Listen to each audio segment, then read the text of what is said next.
Hello students, physics point के chapter first के 5th lecture में आपका स्वागत है। अपन अभी फर्स्ट चैप्टर को कवर कर रहे थे। फर्स्ट चैप्टर में अपन ने विद्युत क्षेत्र रेखाओं से आगे विद्युत द्विध्रुव और विद्युत द्विध्रुव आघूर्ण को समझ लिया था। आज इस चैप्टर का सबसे इंपॉर्टेंट टॉपिक है, सबसे महत्वपूर्ण। अगर 3 नंबर में क्वेश्चन आएगा इस चैप्टर में से तो वो यहीं से आएगा, आज के लेक्चर में से आएगा, नहीं तो इस चैप्टर में से 3 नंबर का कोई क्वेश्चन नहीं बनेगा। इस चीज का आप ध्यान रखेंगे। आज अपन पढ़ेंगे बेटा, आज पढ़ेंगे विद्युत द्विध्रुव के कारण अक्ष रेखा और निरक्ष रेखा पर विद्युत क्षेत्र की तीव्रता। देखो, मैं आपको विद्युत द्विध्रुव करा चुका हूं। अपना टॉपिक क्या है बेटा? अपना टॉपिक क्या है? अपना टॉपिक है विद्युत द्विध्रुव। विद्युत द्विध्रुव के कारण विद्युत क्षेत्र की विद्युत द्विध्रुव के कारण विद्युत क्षेत्र की तीव्रता, ये अपना टॉपिक है बेटा। अब आप इस चीज को समझ लें।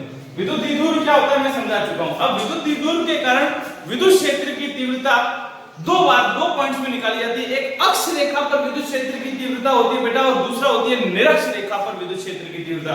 अक्ष रेखा क्या होती है? विद्युत द्विध्रुव को मिलाने वाली रेखा। विद्युत द्विध्रुव में दोनों आवेशों को मिलाने वाली जो रेखा होती है, विद्युत द्विध्रुव की अक्ष रेखा कहलाती है। ये दोनों आवेश हैं, इन दोनों आवेशों को मिलाने वाली रेखा, ये आगे भी बढ़ा दो चाहिए। इस पे कोई पॉइंट होगा, ये विद्युत द्विध्रुव की अक्ष रेखा कहलाती है। और विद्युत द्विध्रुव की निरक्ष रेखा क्या होती है? विद्युत द्विध्रुव को मिलाने वाली रेखा के लंबवत और इसके मध्य बिंदु से गुजरने वाली, ये तो अक्ष रेखा होगी और ये क्या होगी बेटा? निरक्ष रेखा होगी। इन दोनों पर ही अपन को विद्युत द्विध्रुव के कारण विद्युत क्षेत्र का परिकलन करना है, राइट? विद्युत द्विध्रुव की अक्ष रेखा और निरक्ष रेखा पर विद्युत क्षेत्र की तीव्रता का परिकलन करना है। पहला मैं कर रहा हूं अक्ष रेखा पर, अक्षीय रेखा या अक्ष रेखा पर। अक्ष रेखा पर विद्युत क्षेत्र की तीव्रता का परिकलन करना है। बहुत ही बढ़िया और इंपॉर्टेंट टॉपिक है और इजी भी बहुत है। देखो आप कैसे करना है। मैंने कहा, ये मान लीजिए मेरे पास एक विद्युत द्विध्रुव है ए बी एक विद्युत द्विध्रुव है, ठीक है। इस विद्युत द्विध्रुव में ये मेरे पास -q आवेश है और ये मेरे पास +q आवेश, दो आवेश हो गए। और इन दोनों आवेशों के मध्य की दूरी जैसा मैंने बताया था 2a है, मध्य बिंदु O है और ये r दूरी, O से a की दूरी a, ठीक है बेटा, और ये वाली दूरी बची हुई दूरी b। वापस बोल रहा हूं, माना AB एक विद्युत द्विध्रुव है जिसके बिंदु A पर -q आवेश, बिंदु B पर +q आवेश है। दोनों आवेशों के मध्य की दूरी 2a है और मध्य बिंदु O से r दूरी पर, समझना, मध्य बिंदु O से r दूरी पर ये बिंदु P है। मध्य बिंदु से r दूरी पर बिंदु P स्थित है जहां विद्युत क्षेत्र की तीव्रता का परिकलन करना है। मध्य बिंदु O से r दूरी पर बिंदु P स्थित है जहां विद्युत क्षेत्र की तीव्रता का परिकलन करना है। बहुत सिंपल है। इसके लिए मैं पहले -q आवेश के कारण P पर विद्युत क्षेत्र निकाल दूंगा और फिर +q आवेश के कारण बिंदु P पर विद्युत क्षेत्र निकाल दूंगा और इन दोनों का सदिश योग करने की कोशिश करूंगा। देखिए आप, सबसे पहले -q आवेश के कारण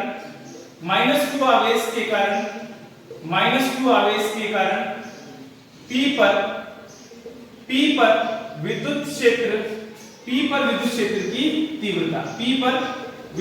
की तीव्रता, मान लीजिए E1 है या EA है। E1 इसको मैंने मोड में दे दिया तो प्लस माइनस का लफड़ा खत्म हो गया और ये हो गया KQ अपॉन AP का होल स्क्वायर।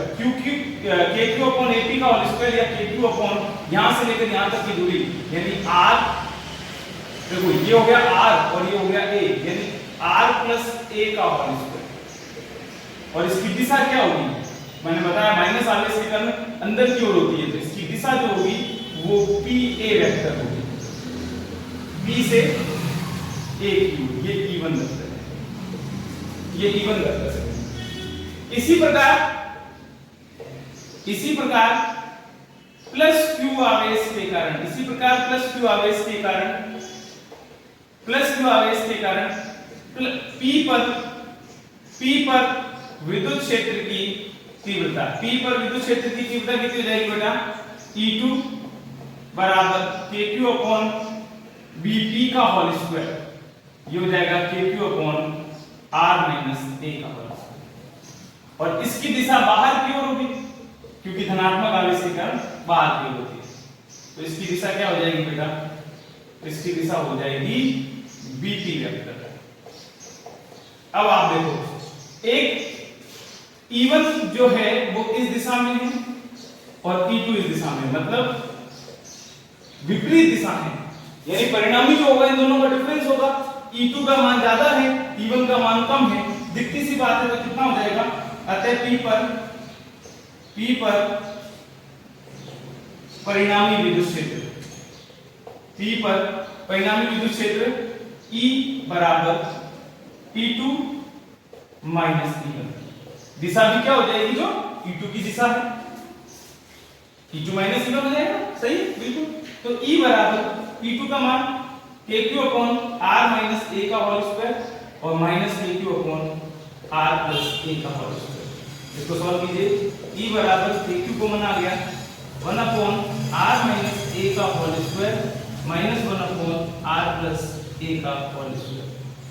E बराबर KQ R प्लस A का होल स्क्वायर और माइनस R माइनस A का whole square upon R plus A का होल स्क्वायर और R माइनस A का होल स्क्वायर, राइट। अब इसमें आप A प्लस B का होल स्क्वायर खोल दीजिए।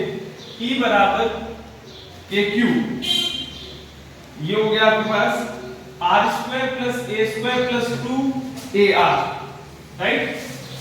A प्लस B वाला A प्लस B का होल स्क्वायर अपन ने खोला है, राइट। और माइनस ये बाहर पड़ा है, तो ये हो गया minus R square minus A square minus minus plus 2AR, और यहाँ A प्लस B और A माइनस B यानी R square minus A square का होल स्क्वायर, राइट।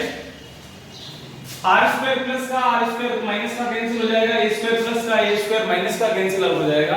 आपके पास बचेगा E बराबर KQ, और ये हो गया आपके पास 4AR upon R square minus A square का होल स्क्वायर।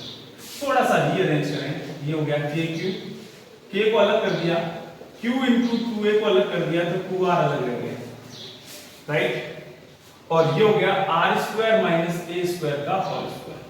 अब आप याद कीजिए, मैंने कहा था जो इन दोनों के मध्य की दूरी 2A जो है वो बहुत कम है, तो A उसका भी आधा हो गया और उसका स्क्वायर और उसका भी स्क्वायर, यानी A जो है बहुत छोटी राशि, बहुत ही छोटी राशि है। इसको अपन क्या कर सकते हैं? नगण्य मान सकते हैं। इस वाले टर्म को 0 लिखेंगे और Q into 2A ये जो होता है विद्युत द्विध्रुव आघूर्ण P हो गया, तो ये हो गया K, ये हो गया P, ये ब्रैकेट में 2R, और ये हो गया आपके पास R स्क्वायर माइनस 0 का स्क्वायर का होल स्क्वायर।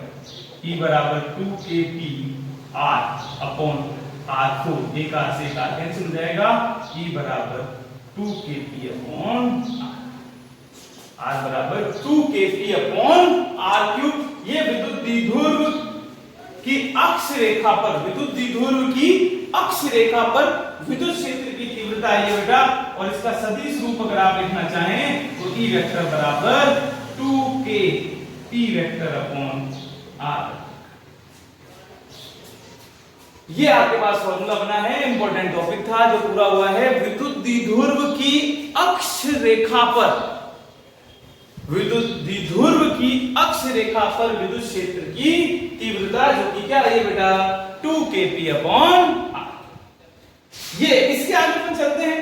फिर मैंने आपको बताया था कि निरक्ष रेखा पर भी विद्युत क्षेत्र आपको परिकलित करना है, तो सेकंड पॉइंट आता है बेटा आपका विद्युत द्विध्रुव ही है, परंतु क्या है? विद्युत द्विध्रुव की निरक्ष रेखा पर विद्युत क्षेत्र की तीव्रता। निरक्ष रेखा क्या होती है बेटा?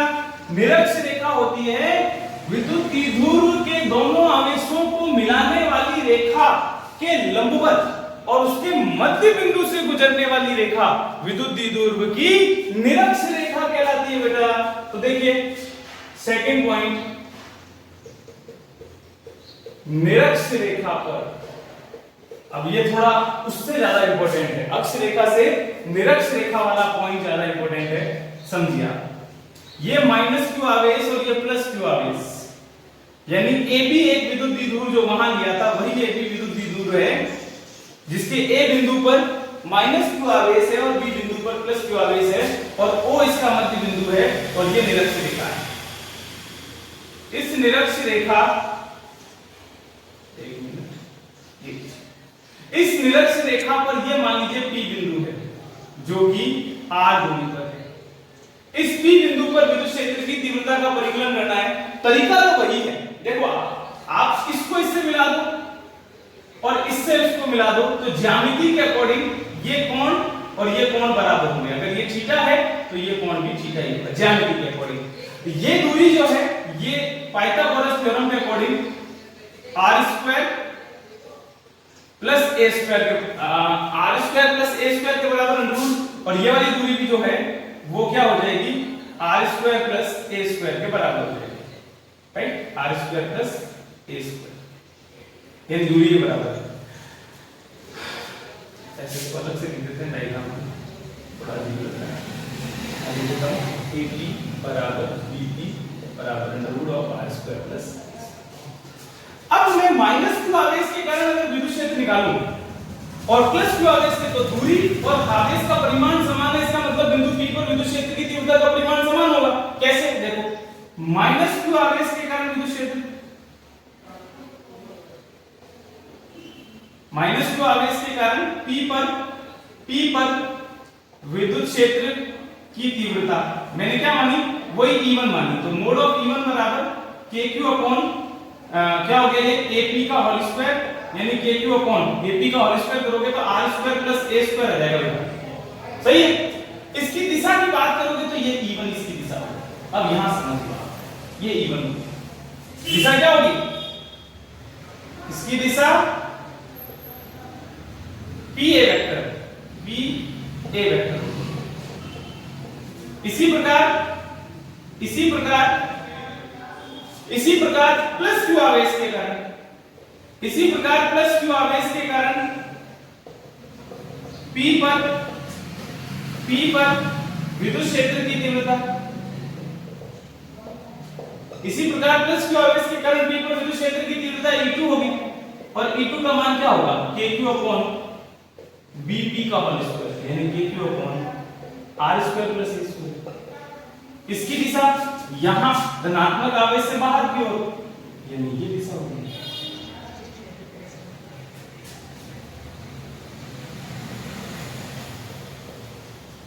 BP वेक्टर से बाहर की ओर।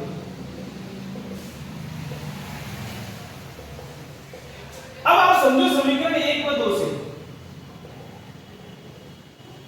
E1 जो है वो E2 के बराबर, केवल परिमाण में E1 E2 के बराबर है। E1 जितना है उतना ही E2 है, परंतु दिशाएं आप एक बार समझें, दिशाएं अलग अलग है। अब बिंदु P पर परिणामी विद्युत क्षेत्र का परिकलन करना पड़ेगा बेटा, समझो आप इस चीज को। ये थीटा है तो सममिति के कारण थीटा ये भी होगा, थीटा ये भी होगा। अब मैं क्या कह रहा हूं कि परिमाण में E1 और E2 बराबर है, अतः P पर परिणामी विद्युत क्षेत्र का परिमाण दिशा ज्ञात करने के लिए E1 और E2 को घटकों में विभक्त करना पड़ेगा। सदिश तो आपने पढ़े 11वीं क्लास में। E1 और E2 को घटकों में विभक्त करना पड़ेगा, और E1 E2 को घटकों में विभक्त करने के लिए मैंने कहा E1 की बात करो तो ये E1 है, ये वाला जो घटक हो जाएगा ये हो जाएगा E1 cos थीटा, और ये इसके लंबवत घटक जो है ये हो जाएगा E1 sin थीटा। इसी प्रकार इसका ये इस दिशा में घटक हो जाएगा E2 cos थीटा, और इस दिशा में घटक हो जाएगा E2 sin थीटा। बात समझ आ रही है नहीं आ रही है? अब आप इस चीज को समझ रहे हो कि E1 sin थीटा और E2 sin थीटा, चूंकि E1 और E2 परिमाण में समान है तो E1 sin थीटा और E2 sin थीटा समान परिमाण, और ये विपरीत दिशा, ये एक दूसरे ये है E2 sin थीटा इस दिशा में और ये है E1 sin थीटा इस दिशा में। ये समान परिमाण विपरीत दिशा में होने के कारण एक दूसरे के प्रभाव को पूर्णतः निरस्त करेगा, जबकि E1 cos थीटा और E2 cos थीटा समान परिमाण, समान दिशा और एक ही क्रिया रेखा में होने के कारण बिंदु P पर परिणामी विद्युत क्षेत्र को परिमाण और दिशा में व्यक्त करेगा। मतलब इन दोनों को तो अपन प्रभाव से मुक्त कर देंगे और यहां परिणामी P पर परिणामी विद्युत क्षेत्र, परिणामी विद्युत क्षेत्र की परिणामी विद्युत क्षेत्र की तीव्रता जो होगी वो E बराबर E1 cos theta plus E2 cos theta, E1 cos theta plus E2 cos theta, यानी E बराबर अपन सीधा लिख सकते हैं 2E1 लिख दो चाहे 2E2 cos थीटा लिख दो, क्योंकि E1 और E2 परिमाण में समान है। ये E1 और E2 का मान या E1 का मान समीकरण 1 से रखें तो समीकरण 1 व 4 से, 1 व 4 से E बराबर 2 E1 का मतलब हो गया बेटा K2 upon R square plus A square cos theta, और त्रिभुज APO में अगर आप cos थीटा निकालते हो, cos थीटा होता है आधार बटा कर्ण, यानी A अपॉन कर्ण यानी अंडर रूट को मैंने 1/2 लिख दिया, R square plus A square की पावर 1/2। ये cos थीटा का मान यहां पुट करेंगे तो E बराबर 2 KQ upon R square plus A square, और ये हो जाएगा A upon R square plus A square का होल स्क्वायर। थोड़ा रीअरेंज करो, ये हो गया K और ये हो गया Q into 2A, इन दोनों को साथ लिख दिया, और ये हो गया R स्क्वायर ये 1/2 है, sorry R square plus A square, ये पावर 1 और ये 1/2, ये हो गया 3/2। फिर वही बात, A स्क्वायर बहुत छोटी राशि है, देखो 2A छोटी राशि है, फिर A स्क्वायर और भी छोटी और उसका 3/2, यानी इस वाले टर्म को नगण्य माने, और Q into 2A विद्युत द्विध्रुव आघूर्ण होता है, तो E बराबर हो जाएगा Kp upon R square plus 0 का स्क्वायर की पावर 3/2, यानी E बराबर Kp अपॉन R स्क्वायर की पावर 3/2, 2 से 2 कैंसिल हो जाएगा बेटा, ये हो जाएगा Kp अपॉन R। सदिश रूप में लिखेंगे तो E वेक्टर बराबर माइनस आएगा Kp vector upon R।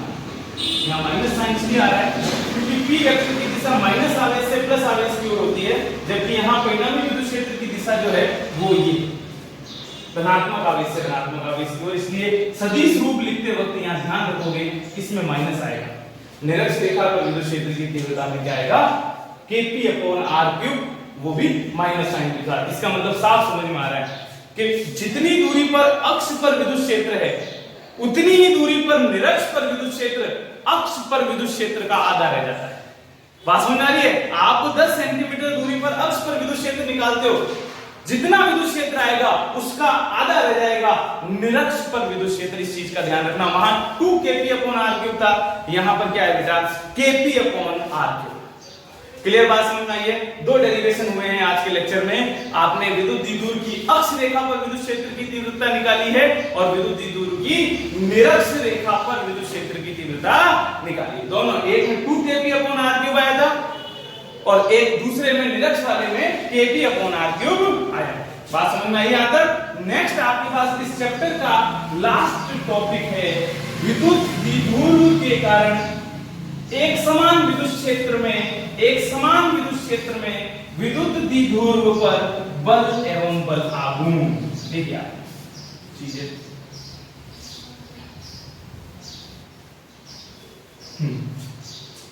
Topic है लास्ट टॉपिक एक समान। मैंने आपको बता रखा है एक समान विद्युत क्षेत्र और परिवर्ती विद्युत क्षेत्र क्या होता है।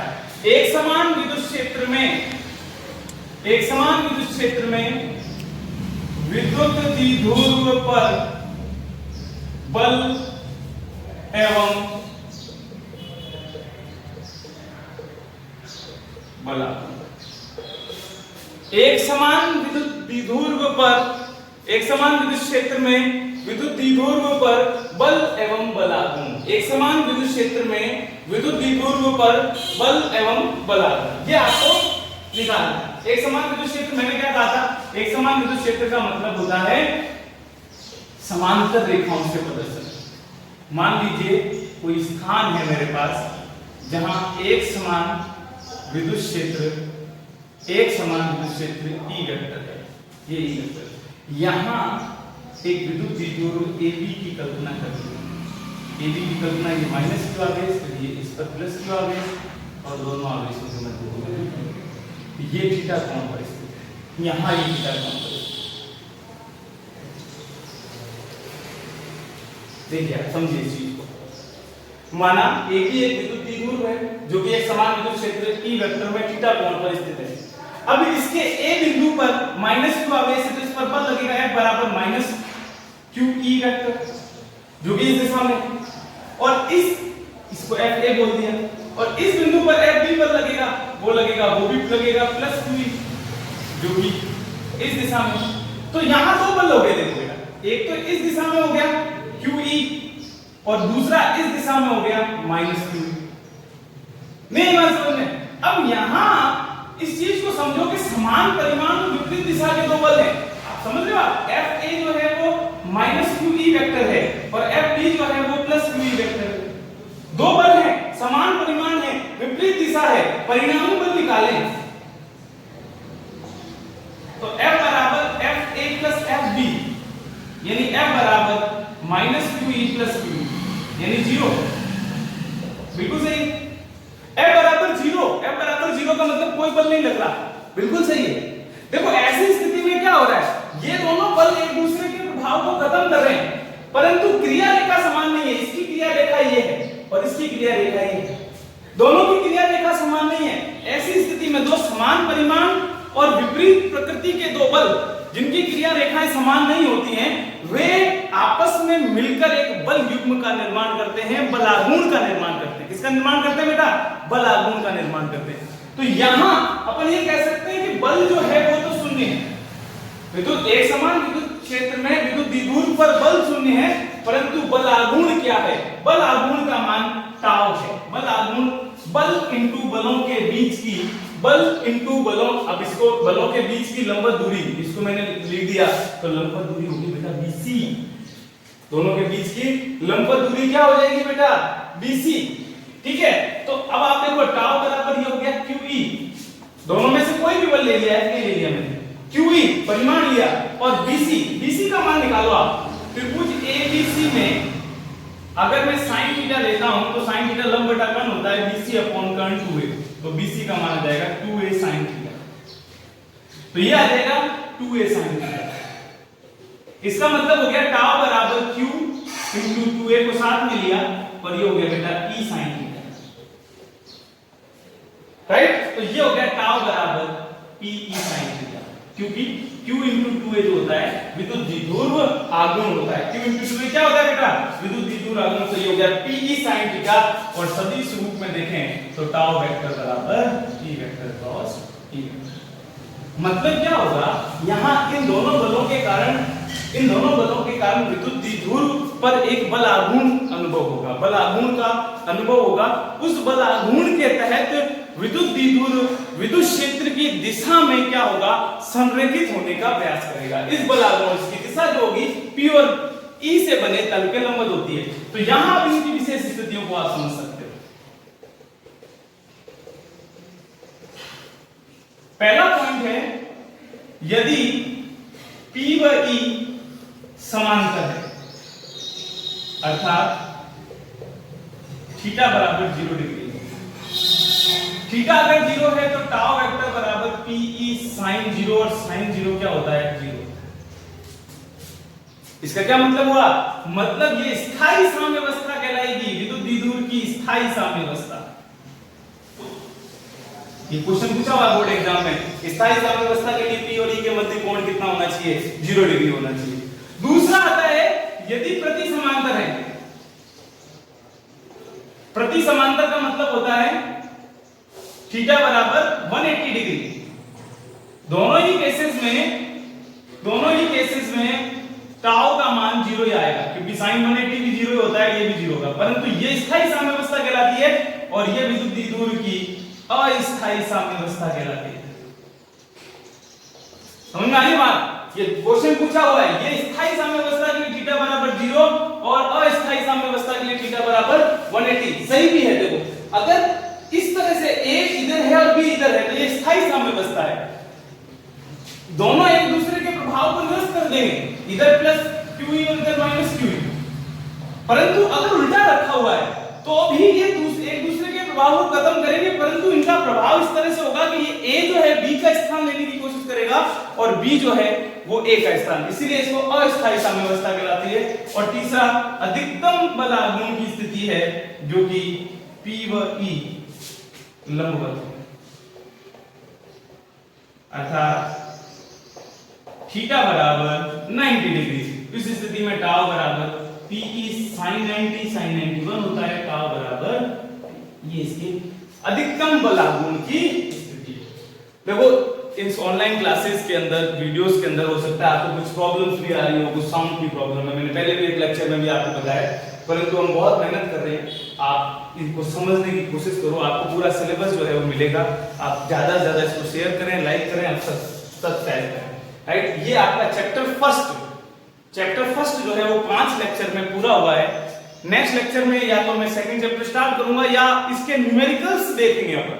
इस चैप्टर्स के न्यूमेरिकल्स में कोशिश करूंगा, इस चैप्टर के न्यूमेरिकल को कवर करने की कोशिश करेंगे। इस चैप्टर फर्स्ट का थ्योरेटिकल पोर्शन कवर हो गया है। नेक्स्ट अपन जो है अगले लेक्चर के अंदर देखते हैं। Okay, thank you.